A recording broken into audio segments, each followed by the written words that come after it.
Welcome back, everyone. We are cleaning our garages. Maybe not this morning. Technically, we're getting tips on it, but here to help us rezone and declutter is Ducks in a Row organizer Deb Williams. And we're starting with our yard and garden tools. Deb has a pretty nifty trick to keep those tools clean and rusty-free. That's Yes, right. We'll yes. get to that in just a second, right?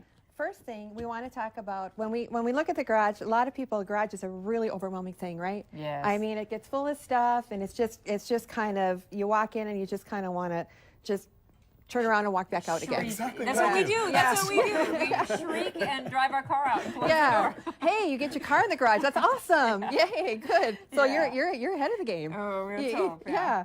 But the first part of becoming or overcoming the overwhelm is to make a plan. And so first part of that plan is you decide exactly, first off, what do you want going on in that garage? Okay, so for example, do you want it for storage? And if you want it for storage, you want it for storage for what? Okay. Do you want it for storing lawn and garden tools? Do you want it storing snow removal, which we don't have to think about for a while, thank goodness. Do you want to store your lawnmower, that kind of thing? Do you have other buildings? You know, and the stuff that you are storing, is it more short term, something that you're using a lot now and then? Like, you know, short term might be the lawnmower is stored basically over the winter, maybe somewhere further away, that kind of thing.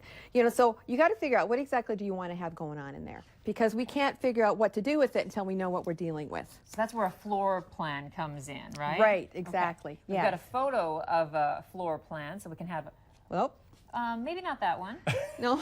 but that's a good shot. That's a good shot. Yeah.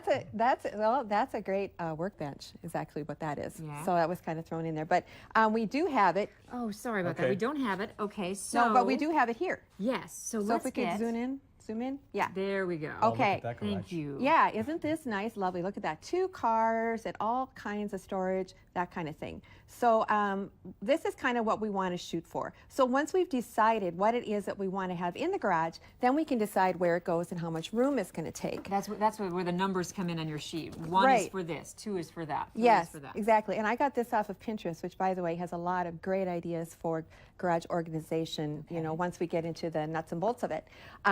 But yeah, so once you have this, and then you've got it all laid out, then you can start pulling the stuff out of your garage, because that's the point where we do that. We pull everything out and then we pile it, make piles. So this is for zone 4, which is lawn and garden. This is for zone 1, which is my hobby. This is for zone 2, which is storage. Sporting equipment or Yes, something. Yeah. sporting equipment. Yeah, that's another big one. So then you get it sorted into those piles. Everything that's left, you know, that's probably going to be one of the big things that's going to be in that pile, is that stuff that you couldn't decide what to do with it. Right. So you just kind of threw it in the garage, because you don't really have, if you don't have a specific use for a space, every single space, it's just going to be one of those things where I don't know what to do with it, so I'm just going to throw it there because I don't know what goes there. Yeah. And then, like, well, you know, I'll think about it and I'll decide it later, you know, what I want to do. But then that gets covered up with the next thing you can't decide about. Next thing you know, you got this big pile, you don't even know what's on the bottom. Then it's, you walk in the garage and you're like, ah! We do. Yeah, we all So do those that. items, is it okay to let go? Yes, it's So how do totally we okay. let go?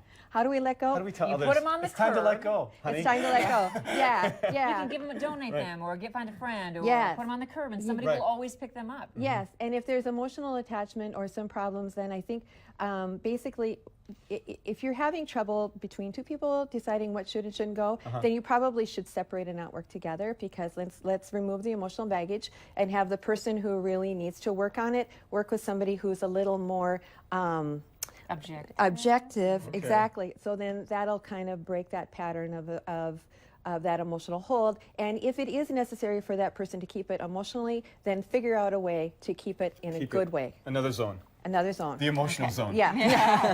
Yeah. These are your keepsakes. Yeah. All right. Yeah, All right. exactly. So okay. once we've done that, once we have our piles, and you know, for instance, that you've got some garden tools. Yes. And you want to hang them up. Yes. I asked some questions of folks that had been watching the show, and I said, what would you like to see next? And it was just pretty much unanimous. What do I do with the rakes and those long things that are sitting in a corner, get all Right. tangled up, and I can't get at them? Okay. All right. And you run out to your shed like I did this morning. Yeah. And you take a photo of what your wonderful husband has done in Wow. the shed as far as Wow. hanging things up. That's That's okay? beautiful. This That is the is- first time Deb has seen this.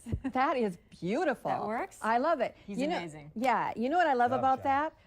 What I love about that is its flexibility, because if you purchase a pre-done organizing thing for a garage, a lot of times you're going to have a standard width or spots where the stuff can go in, and this is flexible.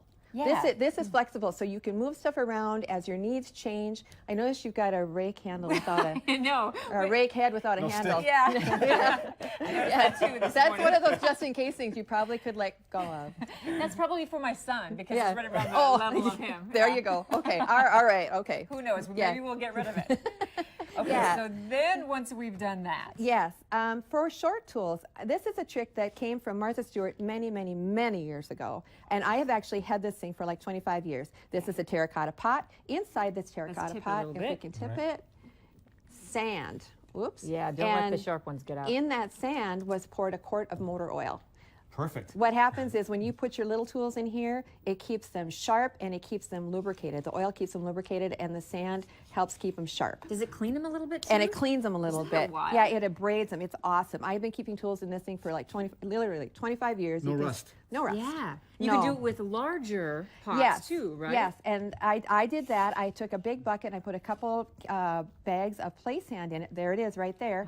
And now I've got my larger shovels in there so that I can keep the edge and I can keep them from rusting. That's so awesome. That's Brilliant. such a creative way to keep them clean and organize them all in one spot. Yeah, and they're always right there. So when you need it, there it is. And then the last thing I wanted to show you is this is not really this basket. I love this I basket. know, so do I. Tell us. My dad made it. Yeah. Papa. Yeah, Dad. Hey, Dad. Yeah, in Devil's Lake. In Devil's Lake, yep. And he made this. And actually, the intent of this basket is for harvesting produce so that when you harvest it, you can throw it in here and then you can hose it off and get all the dirt off before you bring it into the Perfect. house. That is they're really Yep, perfect. they're awesome. But I'm not really a vegetable grower. I'm a flower grower. So what I use it for a lot of times is I have this right inside my door, and it will contain the things that I'm using at the moment. So I've got a pair of gloves, mosquito spray, of course. Oh, yes. Yep. And then whatever tool that I'm using. You know, so whatever, weed digger. I You'll was be gonna using say, that what? one. I've never seen I this one know, before. actually, I hadn't either. Yeah, it looks kind of lethal, doesn't it? Looks a little medieval. Really bad. We Yep. should be admitting these things. And I'm using my trowel for planting because that's what's on my Okay. agenda. And then I've already got a little tying up I need to do, so I've Oh, got some perfect. tapes and twine. Tomato plants? I'll have to go to your house for the tomato plants. You can Okay. come to my house for the flowers. How's Perfect. that? Okay, great. Perfect. Yeah. It's all in one spot. It's You all grab in it one and spot. go. And this is now when I'm zoning, this is the kind of thing that goes right inside the door. I don't want to be walking into the hot garage looking for this kind of thing. And then, so I want to have it right by the door so that I can grab it. The other thing this needs to be more than anything is it needs to be easy. And it needs to be easy to grab it, and it needs to be really easy to put it back, because when I put it back is the time when I really need that boost of knowing exactly where it goes and not having to think about it. So that's exactly right. And I wanted to, do we have time? We have about 30 seconds. or About so. 30 Yeah, seconds? yeah. I wanted to back up to the tool things. If you don't have a pegboard like Andrea does, lucky Andrea, for hanging up those long tools, other things that you can use, like right on sheetrock or right on stud walls, are these little tension clips. Okay, And these so can be spaced accordingly. how does And that then, work? well, this thing is just to illustrate. Don't be afraid to just go and grab a bunch of good old-fashioned nails and bang them into the wall, into the studs. Okay. And then you can, again, you can get flexibility, and you can space the tools so that, they have enough space so they're not all tangled up together. Do the tools fit right in there? Snaps Yeah. right in. Okay. Yeah. I See, think. can you? There Yeah. we go. So Hey, that's handy. How handy are you, Tony? Oh. What do you need, honey?